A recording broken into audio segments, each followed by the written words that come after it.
Guys, you do realize, of course, that the time is going to come when we're going to have to hang up our boy racer keys and slip something far more sensible and practical into the ignition. But I believe there may be a savior for us, guys. It's called the crossover, helping us cross over from boys to men. Now this week on Ignition GT, we have Peugeot's all-new 308, and I really am hoping it's going to appeal to my manly spirit of adventure.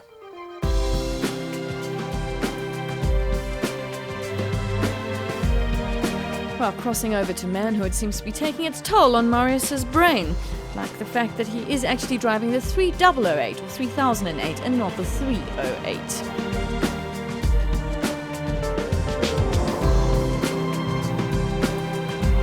The 3008 is Peugeot's first foray into the crossover market, 10 years after the German, British and Japanese competitors first discovered this untapped resource.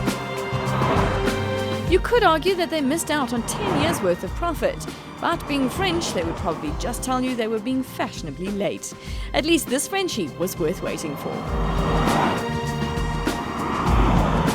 So I'm going to forgive you for kind of thinking you've heard this all before.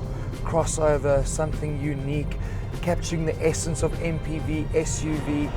I do think Peugeot with a 388 actually have. If you look at the car, it certainly does have an MPV look about it. It's tall, it's got the long rakish roofline, so there's the MPV covered. SUV, certainly it's there. It's got its squat stance, you've got this very dominant driving position, which I love. It's got the very oversized wheel arches, chrome detailing, making it look quite rugged. But then, and this is the best part, it's got that hatchback feel.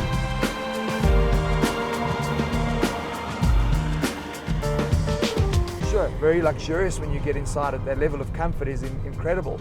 But for me, it's also about the driving. The steering, a little bit light, but very responsive. But probably the best feature is the handling. Because the car's quite tall, you expect it to roll quite severely going into corners. But Peugeot have come up with something pretty clever called their dynamic roll control. It's basically a brace that links the two suspensions at the rear.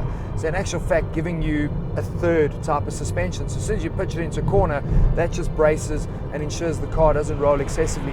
But also helps when cruising in a straight line, because it helps the car to mellow out the bumps in the road, and it gives it that luxurious, smooth, comfortable drive.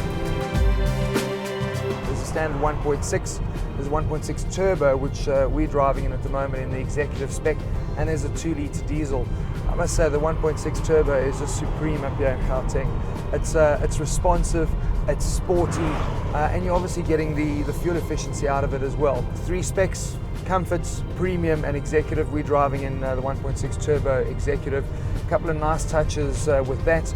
You get your heads-up display. Very cool. You can adjust the intensity of the display for nighttime or daytime driving. Also, depending on your seating position, you can adjust where it's going to reflect on the display as well. So they've thought of everything in terms of that. Also, a nice little thing they've got, you can control the distance to the car in front of you, and it's not in your face screaming and moaning when you get too close. It just flashes in the heads-up display and lets you know you're within your 2-second or 1.5-second gap that you're wanting to leave. That's very nice.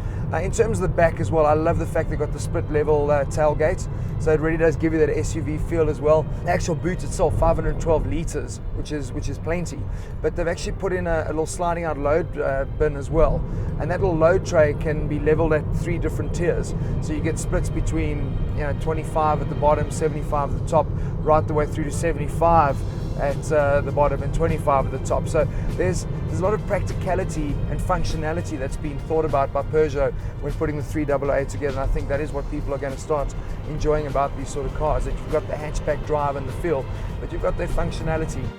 The interior has left the eccentricities of its forefathers behind. Peugeot have gone for a sensible approach to interior design, and for the first time they're nipping at the heels of the Germans. Unlike their European counterparts, who just give you 4 wheels and some air on the inside, this vehicle is very well equipped. Things like an electronic park brake, Bluetooth connection, refrigerated storage compartments and heated seats are fitted as standard on this particular model. Even the entry-level models are equipped with all the things that make life just that much easier. You've also got the option of purchasing grip, and what grip does is basically it's just an add-on to your dynamic stability and drive control. You get 5 different options: snow, all-terrain, ice, sand, or ESP off. and that obviously is an optional extra on the 3008s, but that also gives you that ability to go onto gravel roads and ensure that you have the maximum grip at all times. So safety's been considered throughout. It comes the Euro 5 star NCAP rating. It obviously has ABS, EBD, all the usual things, and all the airbags. As I said earlier, with short overhangs, you really can extend the cabin to its maximum. So leg room is good, headroom is amazing. And talking about headroom, standard in the executive spec is their Cielo roof, and it really does bring in so much light, and I think it also helps you feel like you're in this really big car. I guess when talking motoring, people always want to know price.